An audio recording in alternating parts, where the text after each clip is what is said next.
Bonjour, nous sommes aujourd'hui peut-être le vendredi 12 septembre 2015. J'avance la lecture des psaumes avec le 51, le 52 et le chapitre 53. Psaume chapitre 51. Au chef des chantres, psaume de David. Lorsque Nathan le prophète vint à lui, après que David fut allé vers Bathsheba. Ô Dieu, aie pitié de moi, dans ta bonté, selon ta grande miséricorde, efface mes transgressions. Efface mes transgressions. Lave-moi complètement de mon iniquité, et purifie-moi de mon péché. Car je reconnais mes transgressions, et mon péché est constamment devant moi. J'ai péché contre toi seul, et j'ai fait ce qui est mal à tes yeux. En sorte que tu seras juste dans ta sentence, sans reproche dans ton jugement. Voici, je suis né dans l'iniquité, et ma mère m'a conçu dans le péché. Mais tu veux que la vérité soit au fond du cœur. Fais donc pénétrer la sagesse au-dedans de moi. Purifie-moi avec l'hysope, et je serai pur. Lave-moi, et je serai plus blanc que la neige. Annonce-moi l'allégresse et la joie, et les eaux que tu as brisées se réjouiront. Détourne ton regard de mes péchés, efface toutes mes iniquités. Ô Dieu, crée en moi un cœur pur, renouvelle en moi un esprit bien disposé. Ne me rejette pas loin de ta face, ne me retire pas ton Esprit Saint. Rends-moi la joie de ton salut, et qu'un esprit de bonne volonté me soutienne. J'enseignerai tes voies à ceux qui les transgressent, et les pécheurs reviendront à toi. Ô Dieu, Dieu de mon salut, délivre-moi du sang versé, et ma langue célébrera ta miséricorde. Seigneur, ouvre mes lèvres, et ma bouche publiera ta louange.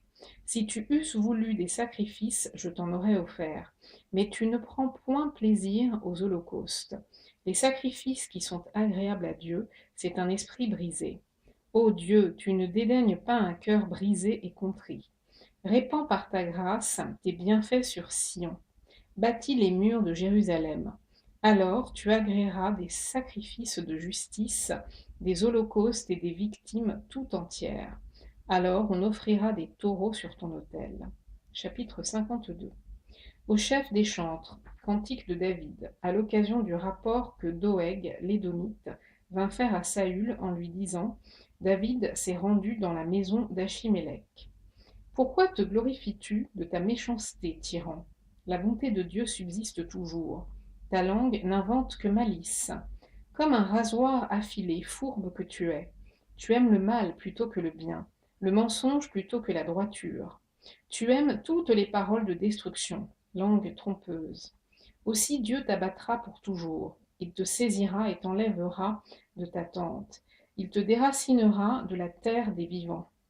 Les justes le verront et auront de la crainte, et ils feront de lui le sujet de leur moquerie. Voilà l'homme qui ne prenait point Dieu pour protecteur, mais qui se confiait en ses grandes richesses, et qui triomphait dans sa malice. Et moi, je suis dans la maison de Dieu comme un olivier verdoyant. Je me confie dans la bonté de Dieu éternellement et à jamais. Je te louerai toujours parce que tu as agi. Et je veux espérer en ton nom parce qu'il est favorable en présence de tes fidèles. Chapitre 53. Au chef des chantres, sur la flûte cantique de David. L'insensé dit en son cœur, il n'y a point de Dieu. Ils se sont corrompus, ils ont commis des iniquités abominables. Il n'en est aucun qui fasse le bien. Dieu, du haut des cieux, regarde les fils de l'homme, pour voir s'il y a quelqu'un qui soit intelligent, qui cherche Dieu. Tous sont égarés, tous sont pervertis. Il n'en est aucun qui fasse le bien, pas même un seul. Ceux qui commettent l'iniquité ont-ils perdu le sens? Ils dévorent mon peuple, ils le prennent pour nourriture. Ils n'invoquent point Dieu. Alors ils trembleront d'épouvante, sans qu'il y ait sujet d'épouvante. Dieu dispersera les eaux de ceux qui campent contre toi. Tu les confondras car Dieu les a rejetés. Oh, qui fera partir de Sion la délivrance d'Israël, quand Dieu ramènera les captifs de son peuple? Jacob se réjouira dans l'allégresse, Israël se réjouira. Et nous allons nous arrêter là.